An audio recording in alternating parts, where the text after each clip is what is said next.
Hey guys, this is John Corabi from the Dead Daisies, and you are watching the Impact Channel. Turn it up.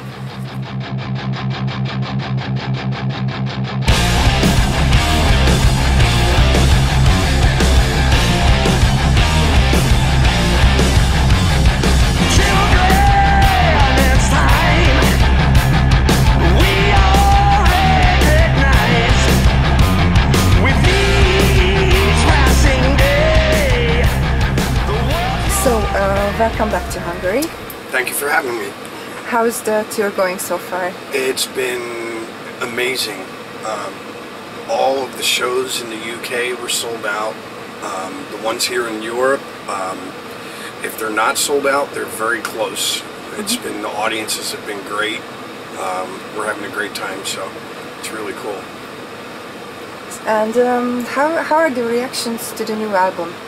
It's been awesome. The album is actually, God, it's charting. It's like, it's in a bunch of the UK charts.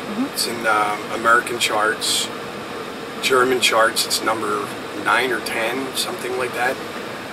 So it's doing really, really well. We're very, very happy about it. It's been, and the fans, when we play the songs, a lot of them are already singing the words with us, so it's really cool. That's great, since it came out just this month, so it's amazing. Yeah, I mean, well, I don't even know what today's date is. I'm sorry, I'm a little out there, but I mean, it came out April 6th, so 21 days. It's been 3 weeks, so everybody's got it already, and they're singing along, so it's been great. Nice. Do you have a favorite song from the new album? I mean, it's so hard to pick, you know, a song. It changes every day. So if I'm feeling a little mellow, you know, maybe the ballad. But I think for the most part, I like Resurrected lyrically. For me, it's kind of, you know, I think with Mötley Crüe, when I was in Mötley, a lot of people wrote me off when Vince came back. And for me, this is, Resurrected is just like, I'm saying, I'm still here, I'm still having fun, and I'm still going. So I think that one probably lyrically is my favorite. And we're happy that you're still here. So yes, I'm very happy that I'm still here. I'm still breathing. It's all, life is good. Is there a song that you have written during your career, like a very special one, that has meant a lot to you and still means a lot to you, like all this time? Yeah, there's a few. I could probably tell you, if you picked any song in my entire catalog, all the way back to the Scream, Mötley, Union, now with the Daisies, pretty much any song, I could probably tell you why I wrote it, what I was thinking when I wrote it. I would say, though, I think the one that resonates the most with a lot of people is from the Scream album. It's a song called Father, Mother, Son.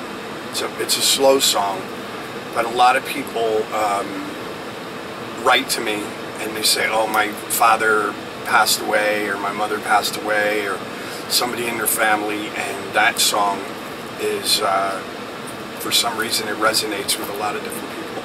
And then friends of mine, like Dimebag Darrell and God, Dave, God, I can't remember the name of the band, but they played it at their funerals, you know what I mean? So that one, I think, is probably the one that I get the most response from. What is the most remarkable feedback that you have ever got from a fan? I mean, when you met somebody, like in person, what was it? You know, it's still odd to me, because I'm still a music fan myself. So when these fans come to me and they say, you're my favorite singer in rock music, you know, and I go, what about Steven Tyler? No, I like you better. Or Robert Plant, I like you better. that's kind of weird for me, you know what I mean? Because I'm like, no, dude, like Steven Tyler and Robert Plant are gods. And so it's weird for me as a fan to have a fan tell me that I'm their favorite singer. So that's still a little, it's still a little awkward for me. But I love to hear it, but it's still like, I don't know how to respond to it. I'm like, oh, thanks, you know, whatever. So it's still a little funny. But I think I've had a few fans just sit there and go, you're my all-time favorite singer ever. And I'm like, wow, that's such a huge thing. Yeah. You know, because for me, it's like Steven Tyler, Robert Plant, Paul McCartney, Steve Marriott, Paul Rogers, you know, and they're like, no, it's you. So it's a little, it's funny. Do you feel responsible, like when you hear something like this, or? It's just, I don't know if it's responsible, because I kind of beat myself up all the time. You know, it's funny, at home, even my wife is a hairdresser, and I'm always like, you know, I'll see a photo of, like, from the 70s, I'll see an old photo of, you know, Steven Tyler or David Bowie or, you know, somebody that I grew up listening to, and I just walk away and I go, man, I gotta up my game a little bit. I gotta be more of a rock star. You know, if I see like an old photo of Rod Stewart, it's like I gotta be more of a rock. You know, like I gotta have a better image, a better. And my wife laughs at me and she goes, but you are. You know what I mean? So but I don't see it that way. I'm just, you know, to me, I'm just John. I like, you know, when I'm not doing this, I'm home, and I love sitting with my friends in a bar and having drinks and watching American football and eating all the wrong foods. You know what I mean? So I don't look at myself that way. You know what I mean? It's weird. I guess, I don't know. It's still, it's a very awkward thing to interpret what somebody else sees in, you know, sees in me. Yeah. So who knows? So you're on the road for quite a while, and you're gonna stay on road for. We are the Dead Daisies this year are on the road until probably off and on. I mean, we have little breaks here and there, but we're going to be on the road till probably mid-December. We started April 4th, and we're still going till this part of the tour is May 10th, and then we have a little break, and then we start again, but we're going to Japan, South America, and Canada. We're doing the Kiss cruise. We're coming, we will be back in June or July for a few shows, doing some festivals and a few club shows. And then we come back at the end of the year in November and December, and hopefully we'll still like each other at that point. Yeah, that's a lot of time spending with people who are not your family, so they kind of it's a little weird cuddling with men at night.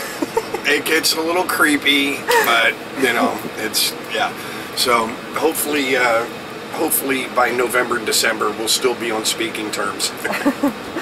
So when you're on the road so much, do you have a technique to relax, because it's such an intense lifestyle?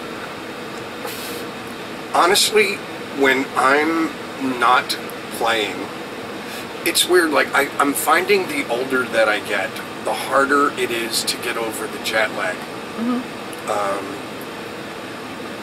So when I have, you know, 2 or 3 hours, like we landed today and we checked into the hotel and we had maybe 2.5 hours. So I just like into bed, sleep for maybe an hour, and then get up, shower, and get ready for the show. And then tonight, as soon as we're done, back to the hotel. And I just try to get as much sleep as I can, because we're always going. I haven't had, as I said earlier, I left my house I live in Nashville, Tennessee, and I left my house April 3rd.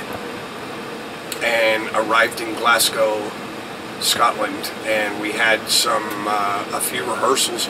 But I've literally sang every day since April 4th till today.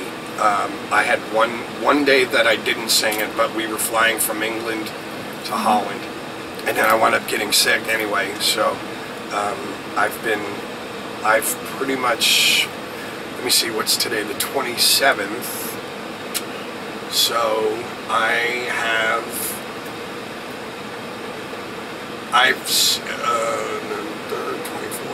sang 23 of 24 days.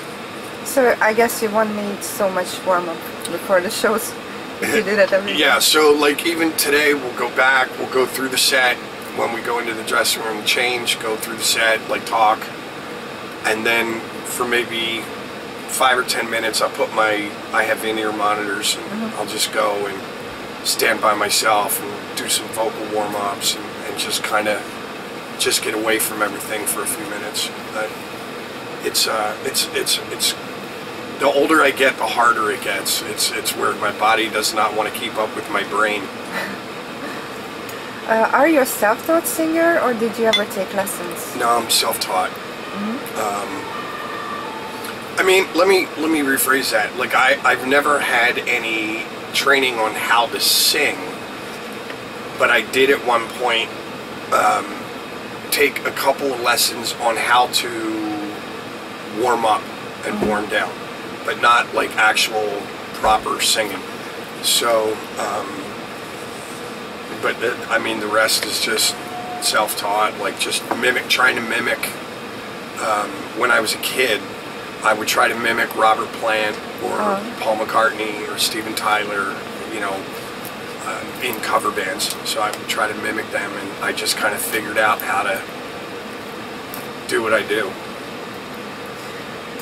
Who was or who is the most inspirational person for you in your personal life and in the music world? Wow, in my personal life, I can't really say one person. I would have to say,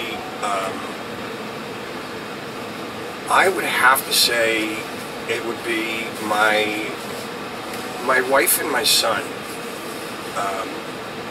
because they keep me grounded. You know what I mean? Like, so when I'm out here acting like a rock star, and then I go home, and my wife says, "Take out the trash." it makes you go, "Okay, I'm home. I got it. Okay, now back to normal." You know what I mean? Yeah. And then my son, I have a great relationship with my son, so he calls me every day, and you know, he's kind of figuring life out, and he'll ask me for advice, and then I go out of rock star mode into dad mode, and I try to help him figure out his life. You know, so for me, as far as being normal, that would be my inspiration. As far as music goes, I would have to say Paul McCartney, Robert Plant, and Steven Tyler. I love those three. I think those three are probably the biggest influences on how I think about music. Do you know what I mean? So that would be that. So you just mentioned your son and that he keeps you grounded. What do you think are the most important values that you passed on to him, or you want to pass on to him? Just work. You know what I mean? Nothing is easy. Nothing is easy. And he gets very frustrated sometimes because, and it's very easy to do. Like, you're on a course to do something and you get a roadblock, it's very easy to stop and turn around and go back, or go in a different direction. And sometimes you just have to, you know, if someone puts a wall in front of you, sometimes you just have to borrow a sledgehammer and break the wall down and just keep going, you know what I mean? So that's, I think, the main thing I tell him is life is not easy. You're gonna make mistakes, and that's okay as long as you learn from them. Yeah, and and just be, you know, if you, like my son is actually my drummer in my solo band. I have a solo band at home. And I tell him, you know, if you believe that you're a great drummer, then nothing, that's it. Just do your thing. Don't be put off. Don't get distracted. Work hard, and everything that you want, you will have. That was very dad-like. I'm going to have some tea now. I give you a jumper. A what now? Nice knit jumper. Yeah. So, you mentioned your son is in the band, so do you compose together? Not yet. We're going to, though. I have some time off next year with the Daisies, so I'm going to try and do some shows with my band, and then B, start recording a new solo album. So I have a lot on my plate, but we'll see. My son's really very creative. He's a great drummer. He's got a very creative mind. So I've seen some lyrics he's written, and it's actually pretty good. But it's a little, he tends to get a little dark. You know what I mean? I like trying to find the happy endings and everything, but even with a massage. But anyway, you know, we'll I don't know. We'll see. You know, okay. I'm not against. I would love to write a song with him. It'd be awesome. Written by Corabi and Corabi. Yeah. What? Last year when we talked, you mentioned that you want to learn to use these programs for songwriting because you're planning to write songs for other people. Yes. I'm still doing it. I started to. Then I just moved. I have 2 homes in Nashville, and I just sold one of them. So I took all my computer stuff down, and I moved it to the other house. And then I gave a bunch of my stuff to Marty Fredrickson, our producer. And when I get home, he's going to set me up with a little portable thing that I can bring out on the road with me, and then give me some more pointers so I can just start sitting in my room and composing. And I would love that. I would love.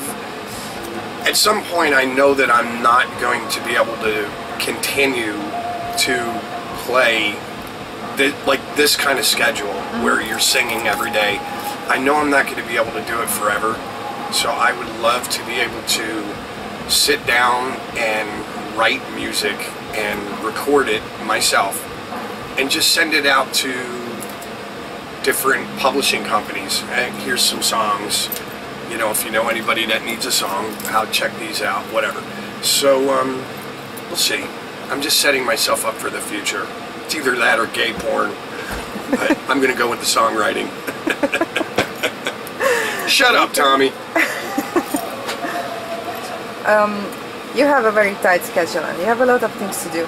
So, if you would have the chance to clone yourself, what would you do with the time that would...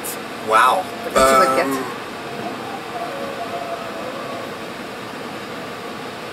Well, if I clone myself, I would make my other self very large, well endowed. That would be the first thing. And then I would probably send that clone to all of my favorite actresses' house. Like Kate Beckinsale and, you know, whatever. Anyway, I'm getting off track. What would I do with my time? That's a really good question. I think I would still write music. I don't really know how to do anything else. And obviously you don't want to see me with any sort of power tools like saws and stuff like that. Not good. I gotta count on my fingers. But I would just write music, and I think one of me I would send on the road, and the other one would stay home and learn how to use the computer stuff so I could write music for other people. That would be the smart thing to do. But then again, I'm not a smart person, so that whole theory could go right out the window. You mentioned that you were raised Catholic, but you are not religious, and that you don't really like organized religion. So, what do you believe in? I believe in treating people the same way that you would want them to treat you. I believe in being kind to other people. I know sometimes, like things like war, it's a necessary evil sometimes, but I don't believe in it. You know, I would love to see. I don't know. You know.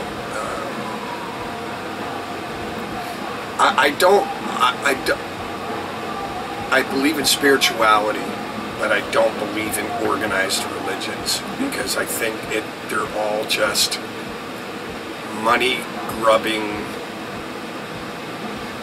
They, you know, most of the people that go to church to pray are in need of something, and the church takes their money. Most churches, maybe not all, I can't speak for all churches, but they go to church and they, you know, they're convinced that God is going to save them, or they're going to be redeemed of all sins. If you write me a check for $225, put it in the basket. And I'm like, give me a break, you know. So I believe in spirituality. I believe in being kind to people and just being a good person, you know, and I think that's it, you know. If everybody was kind to each other, the world would be a better place. It would be very boring though. You know, I mean, I'm not saying you can't yell at somebody if they take your parking spot, you know what I mean, stuff like that, but just so, you know, for the most part, like I think, you know, the world's just getting completely out of fucking hand with, you know, violence and just everything, and it's kind of sad. If you could eliminate one thing from the world, what would it be?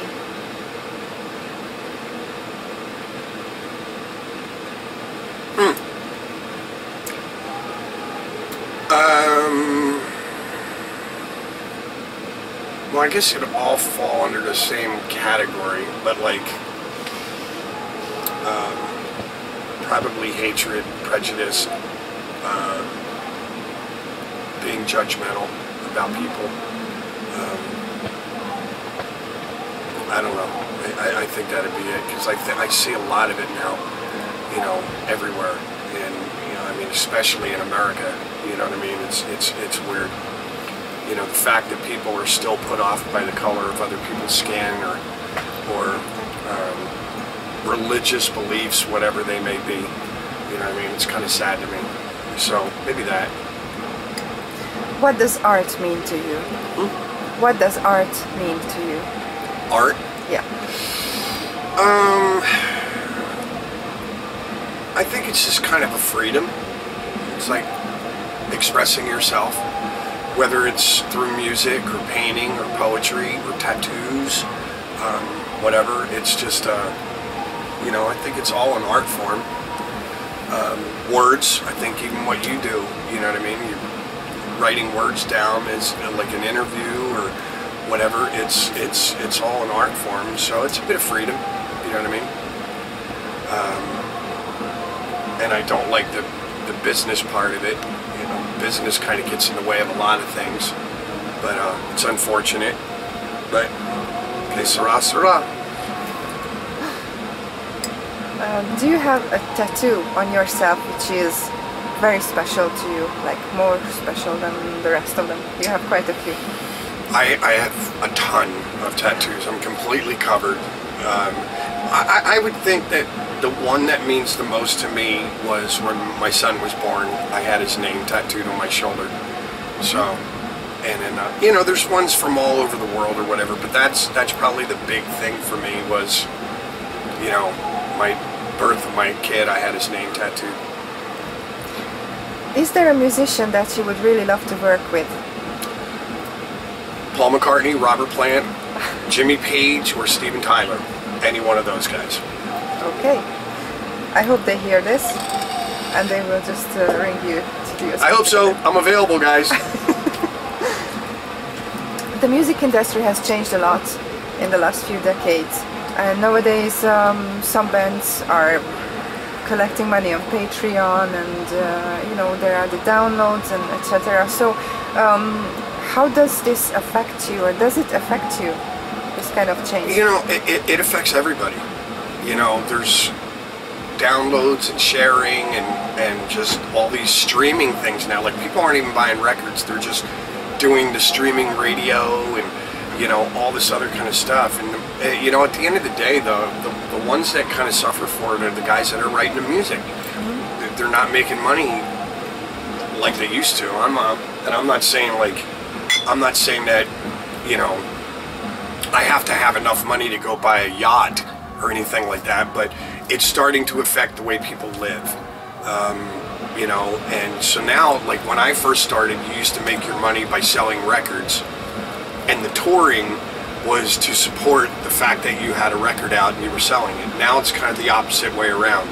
You do records, you don't really make money from the records, but you go out and you tour. And for us, it's a little different because we're all established musicians. You know, we all came from Mötley Crüe and Whitesnake, and so for us, it's, you know, we've already got something that we're starting with. We've got this name that we can throw out there and people come to see the band. But for like newer bands, it's really, really hard. And somebody's got to figure it out at some point. But, you know, it's really, really difficult for bands, you know, to go out and make a living and pay their bills. Just pay their bills and exist. So somebody's got to figure that one out. I don't know how it's going to get figured out, but I can't imagine a world without music. So they better figure it out soon. Yep. Okay, my last questions. Please name your 5 favorite albums of all times. 5 favorite albums of all time. That's a good question. I will say Beatles, Abbey Road,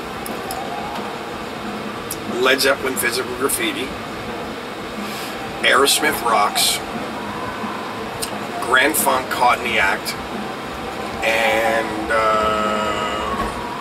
just for the sheer genius of it, I'll say Queen and Night at the Opera. Okay. And the last thing, do you have a message to the fans? Yes. Thank you so much for all of your support. It's 30 years you guys have been keeping me going, so I appreciate it, and I hope to be here for another 30 years, which would make me about 107 years old. I'm kidding. Anyway, thank you for all the support. Hope to see you soon. Thank you very much. No worries. Thank you.